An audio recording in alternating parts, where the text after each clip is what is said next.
باقی ہے یا جو ابھی تک جو آگ نہیں بجھائی جا سکی،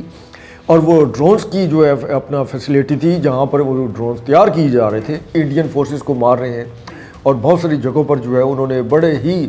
ایمبوش اور ایسے خوفناک طریقے سے جو ہے انڈین آرمی کے اور پولیس کے لوگوں کو مارا ہے کہ ان کی جو حالت ہے وہ دیکھ کر پھر عبرت ہوتی ہے کہ یہ مشترکہ فیکٹری تھی جس میں افغان بھی تھے اور جس میں اسرائیلی بھی تھے اور جس میں انڈینز بھی لوگ موجود تھے جو کہ ان کے مینوفیکچرنگ میں یا ان کی ری اسمبلنگ میں وہاں پر کام کر رہے تھے۔ اس کا الزام جو ہے وہ حسب عادت فالس فلیگ کے طور پر، جیسے پہلے انڈیا کی عادت ہے کہ وہ پاکستان پر بھی لگا دے کہ یہ کارروائی پاکستان نے کی ہے۔ السلام علیکم، میں محمد اکمل اور آپ دیکھ رہے ہیں ساؤتھ پنجاب ڈیجیٹل۔ جو آگ آپ کسی کے گھر کو لگاتے ہیں مت بھولیے کہ وہ آگ آپ کے اپنے گھر میں بھی لگ سکتی ہے۔ بالکل اسی طرح کچھ ہوا ہے بھارت میں، دلی میں، کہ جس طرح مودی نے پہلے ایران کی نیوی کو بلانے کے بعد جب وہ واپس آ رہے تھے تو ان کی لوکیشن لیک کر کے ان پر حملہ کروا دیا۔ اب دلی میں بلاسٹ ہوتے ہیں، دلی میں آگ لگتی ہے۔ یہ کہاں پر آگ لگتی ہے، یہ دھماکہ کہاں پر ہوتا ہے، اس دھماکے کی وجہ کیا تھی، کتنا نقصان ہوا ہے، ان تمام تر چیزوں پر بات کرنے کے لیے ہمارے ساتھ موجود ہے سینئر دفاعی تجزیہ کار خالد بیگ صاحب۔ السلام علیکم۔ جی وعلیکم السلام سر، کیسے ہیں آپ؟ جی الحمدللہ، شکر اللہ کا۔ سر بتائیے گا کہ دلی میں یہ جو دھماکہ ہوتا ہے یہ کہاں پر ہوتا ہے اور کس کی جانب سے ہوتا ہے؟ دیکھیے جی، اتم پورہ علاقہ ہے دہلی کے ساتھ ہی، اور اس سے باہر، دہلی سے باہر، اور وہ اس علاقے کو مچھلی منڈی بھی کہا جاتا تھا کسی زمانے میں، اور اس کی وجہ کیا ہے وہ تو شاید وہیں کے لوگ جانتے ہوں گے، لیکن مقامی سطح پر جو لوگ ہیں، یہ آگ جو ہے تقریباً یہ نصف رات کے بعد لگی اور پھر وہ دھماکے ہوئے اور اس کے بعد وہ آگ پھیلتی چلی گئی، اور اس میں باقاعدہ اتنے بلند شعلے اور سارا کچھ تھا۔ تو جو مقامی لوگ تھے انہوں نے کہا کہ دھماکے ہوئے ہیں، اور پھر انہوں نے ہی انڈین صحافیوں کو بتایا کہ یہاں پر فیکٹری ہے جہاں ڈرونز جو ہیں وہ تیار کیے جاتے تھے یا اسمبل کیے جاتے تھے، اور یہ مشترکہ فیکٹری ہے جس میں انہوں نے یہ بتایا کہ اس میں یہاں افغان بھی دیکھے گئے ہیں، اور بنیادی طور پر وہ جو فیکٹری تھی وہ جو ہے ڈرون جو ہیں وہ انڈیا میں یہاں اسمبل کر کے ایران کے حوالے کیے جاتے تھے، میٹیریل یا سارا اس کا سارا کچھ جو ہے وہ اسرائیل کا تھا، اور لامحالہ پھر افغانستان کو بھی فراہم کیے جاتے ہوں گے، اور اسرائیل بھی نے استعمال کرتا ہوگا ایران کے خلاف، اور انڈیا بھی اسے استعمال شاید یہیں سے ہی بنے ہوئے جو مینوفیکچر ہوئے جو ڈرون تھے جو اسرائیل ساختہ، جو کہ انڈیا نے گزشتہ سال مئی میں پاکستان کے خلاف استعمال کیے تھے، ٹھیک ہے۔ لیکن اس میں نقصان جو ہے ہو تو کیا بہت زیادہ، کوئی ابھی تک جو اموات جو ہیں وہ تقریباً کوئی 60 70 80 سے زیادہ بتائی گئی ہیں، جس میں افغان بھی ہیں، جس میں اسرائیلی بھی ہیں، جس میں انڈینز بھی ہیں۔ اچھا، اب وہاں جو ایک بات کی جا رہی ہے وہ یہ ہے کہ اس میں ماؤ نکسل جو باغی ہیں وہ ملوث ہو سکتے ہیں، کیونکہ ان کی وہاں پر جو ہے وہ موجودگی جو ہے وہ لوگوں کے مطابق کہ وہ دیکھی گئی ہے۔ اس علاقے میں جو نکسل یا ماؤ جو ہیں ان کا کوئی اتنا زیادہ آمد و رفت کبھی رہی نہیں، لیکن وہ لوگ، ان کا کہنا یہ ہے کہ وہاں پر یہ جو باغی ہیں جو انڈیا کے ساتھ، انڈیا کے بہت سارے علاقوں میں، جھارکھنڈ، بہت سارے جو سینٹرل ان کے علاقے ہیں وہاں پر وہ لڑ رہے ہیں، تو وہ اگر وہ نکسل باغیوں نے ہی کیا تو اس کی ایک اور وجہ بھی سمجھ آتی ہے کہ 31 مارچ کو ڈیڈ لائن دی ہوئی ہے اس کا جو اپنا امت شاہ ہے وزیر داخلہ، کہ ہم نے وہ تمام ریڈ زون جس میں کوئی 8 ریاستیں ہیں جہاں پر یہ نکسل اور ماؤسٹ جو ہے انہوں نے بغاوت جو ہے وہ برپا کی ہوئی ہے تقریباً 50-60 سالوں سے، تو ہم نے اس پورے علاقے کو جو ہے نکسل فری جو ہے زون جو ہے وہ بنانا ہے، اور اس کے لیے ہمیں ہر جگہ جو بھی کرنا پڑا وہ کریں گے، اور پچھلے 2 سال کے دوران اسی جو ان کا یہ ڈیڈ لائن دی ہوئی ہے اس میں تقریباً وہ کچھ 4800 جو نکسل ہیں ان کو جو انڈیا کے اعداد و شمار ہیں انہیں قتل کیا جا چکا ہے سیکیورٹی فورسز کی طرف سے، وہ بھی مار رہے ہیں، وہ بھی انڈین فورسز کو مار رہے ہیں، اور بہت ساری جگہوں پر جو ہے انہوں نے بڑے ہی ایمبوش اور ایسے خوفناک طریقے سے جو ہے انڈین آرمی کے اور پولیس کے لوگوں کو مارا ہے کہ ان کی جو حالت ہے وہ دیکھ کر پھر عبرت ہوتی ہے۔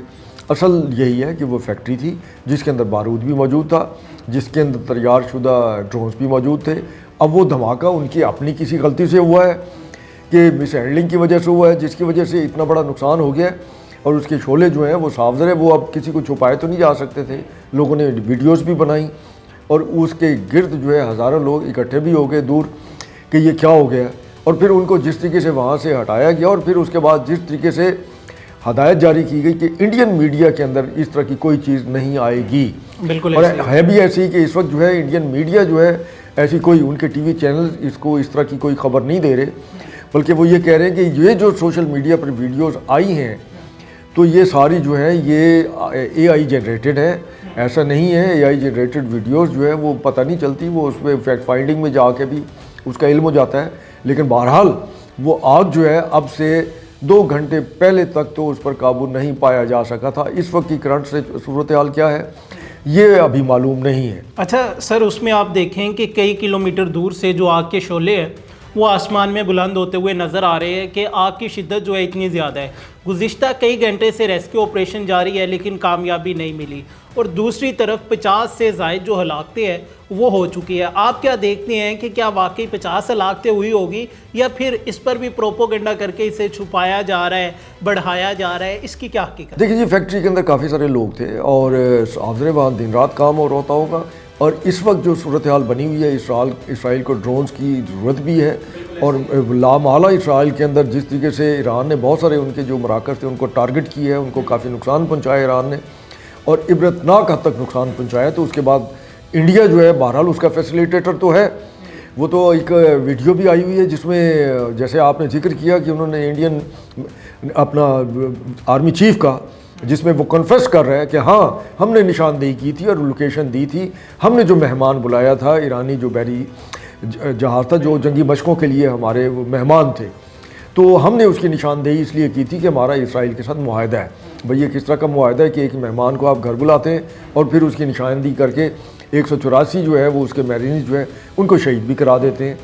تو اس میں پھر لگتا یہی ہے کہ وہاں پر دھڑا دھڑ کام ہو رہا ہوگا اور افراد بھی کافی سارے ہوں گے, اور پھر وہاں ہی کے لوگ جو ہیں انہی کے جو اپنا نیوز چینلز ہیں جو سوشل میڈیا پہ یا ویب سائٹس پہ وہ کہہ رہے ہیں کہ یہ مشترکہ فیکٹری تھی جس میں افغان بھی تھے اور جس میں اسرائیلی بھی تھے اور جس میں انڈینز بھی لوگ موجود تھے جو کہ ان کے مینوفیکچرنگ میں یا ان کی ری اسمبلنگ میں وہاں پر کام کر رہے تھے. اب انڈیا تو ابھی تک یہ چھپاتا چلا ہے, اب یہ آگ لگی ہے, یہ دھماکے ہوئے, تو اس کے بعد اب ایک چیز سامنے آ رہی ہے, اور یہ بھی ممکن ہے کہ اس کا الزام جو ہے وہ حسب عادت فالس فلیگ کے طور پر, جیسے پہلے انڈیا کی عادت ہے کہ وہ پاکستان پر بھی لگا دے کہ یہ کارروائی پاکستان نے کی ہے. لیکن پاکستان کو اس طرح کی کوئی کارروائی کرنے کی کوئی ضرورت نہیں ہے, نہ ہی پاکستان نے کبھی اس طرح کی دہشت گردی جو ہے وہ کہیں اپنے ہمسائے ملکوں میں کی ہے. ہاں انڈیا اپنے ملک میں بھی کرتا رہا ہے اور اس کا الزام پاکستان پر دھرتا رہا ہے, اور یہ اس افغانستان میں بھی وہ ملوث رہا ہے. اور لگتا یہی ہے کہ اگر وہ جو نکسل ہیں یا تو انہوں نے جو ڈیڈ لائن دی ہوئی ہے امت شاہ نے اس کا جواب دیا ہے, کیونکہ اس میں آپریشن میں بہت سارے ماویسٹ اور جو نکسلسٹ ہیں ان کو مار دیا گیا ہے, اور وہ آپریشن جو ہے ابھی بھی جاری ہے. اب یہ امت شاہ جو ہے کس طریقے سے مارنا چاہتا ہے, انہیں تباہ کرنا چاہتا ہے, بہت بڑی آبادی ہے, اور ان کے پاس مزے کی بات یہ ہے کہ اگر آپ اس کو ڈیٹیل میں جائیں تو وہ باقاعدہ تیر کمانوں سے بھی جو ہے وہ حملہ آور ہوتے ہیں ان پہ, انڈین سولجرز پہ, اور وہاں پر جو علاقے کی پولیس ہے اس کے اوپر. سر آپ یہ بھی دیکھیں نا, امریکہ کی جانب سے یہ بیان بھی دیا جاتا ہے کہ ہم نے انڈیا کو الاؤ کر دیا ہے کہ جو سچویشن ہے آپ روس سے تیل دوبارہ سے خرید لے, تو انڈیا کی اپنی خود مختاری کہاں پر ہے؟ اگر جو انڈیا کے فیصلے ہیں, انڈین گورنمنٹ کے فیصلے ہیں, جو اندرونی معاملات ہیں, ان کے فیصلے بھی امریکہ نے کرنے ہیں. اب آپ یہ دیکھیں نا, یہیں آپ کے بیٹھ کے وہ بات چیت ہوئی تھی کہ ان کا وہ جو کچھ لوگ پکڑے ہوئے ہیں سرکاری دہشت گرد جو ہیں, عراق کے کچھ افسران جو ہیں وہ پکڑے ہوئے ہیں, اور پھر جس طریقے سے ان کے اوپر کیسز چل رہے ہیں, اور وجے ان کا جو ادھر بہت بڑا ایک سینئر افسر ہے عراق کا, اس کو انہوں نے چھپایا ہوا ہے, تو وہ ان کے پاس ثبوت موجود ہیں, اور وہ آج نہیں تو کل کسی وقت جو ہے وہ ایک بہت بڑا ایک طوفان جو ہے دھماکہ جو ہے وہ ایسا پھٹے گا جو کہ آج جو ان کی وہ ڈرون فیکٹری میں جو دھماکے اور ہو رہے ہیں اس سے کہیں زیادہ ہوگا. اس کی وجہ یہ ہے کہ اس وجہ وہ جو ایک انہوں نے سکھوں کو وہاں پہ قتل کرنے کے منصوبہ بندی کی, کینیڈا میں ایک سکھ لیڈر کو قتل کرا دیا, پھر اپنا گرو پرتوان سنگھ کو قتل کرنے کا منصوبہ بنایا امریکہ کے اندر جو امریکی نیشنل ہے, تو اس کے بہرحال وہاں کی حکومت جو ہے وہ ایسے افورڈ تو نہیں کر سکتی کہ انڈین خفیہ ایجنسی اٹھے اور وہ باقاعدہ 7 سمندر پار کینیڈا میں بھی اور امریکہ میں بھی ایسے قتل و غارت گری کرے جیسے اس نے مذاق بنایا ہوا ہے بر صغیر میں، ارد گرد کے اپنے ہمسایہ ممالک میں. تو بہرحال اس کے اثرات تو انڈیا پہ آئیں گے اور وہ نظر بھی آ رہے ہیں. سر بہت شکریہ. ناظرین، آپ نے تمام تر تفصیلات جانی کہ کس طرح سے پہلے ایک ڈیڈ لائن دی جاتی ہے کہ ہم جتنے بھی نکسلز ہیں، جتنے بھی یہ لوگ ہیں جو آزادی چاہتے ہیں، جو چاہتے ہیں کہ ہم انڈیا سے الگ ہو جائیں، تو ہم 31 مارچ تک ان کا خاتمہ کر دیں گے. تو ہو سکتا ہے، کہا جا رہا ہے کہ ان کی جانب سے یہ حملہ کیا گیا ہو یا پھر اس کے پیچھے کوئی اور ہو سکتا ہے، لیکن یہ حملہ ہوا ہے. انڈین میڈیا ہمیشہ کی طرح ابھی تک اسے چھپانے کی کوشش کر رہا ہے. مزید جو تفصیلات آئے گی ہم آپ کے ساتھ شیئر کریں گے. اپنا بہت سارا خیال رکھیے گا. دوبارہ ملاقات ہوگی. اللہ نگہبان.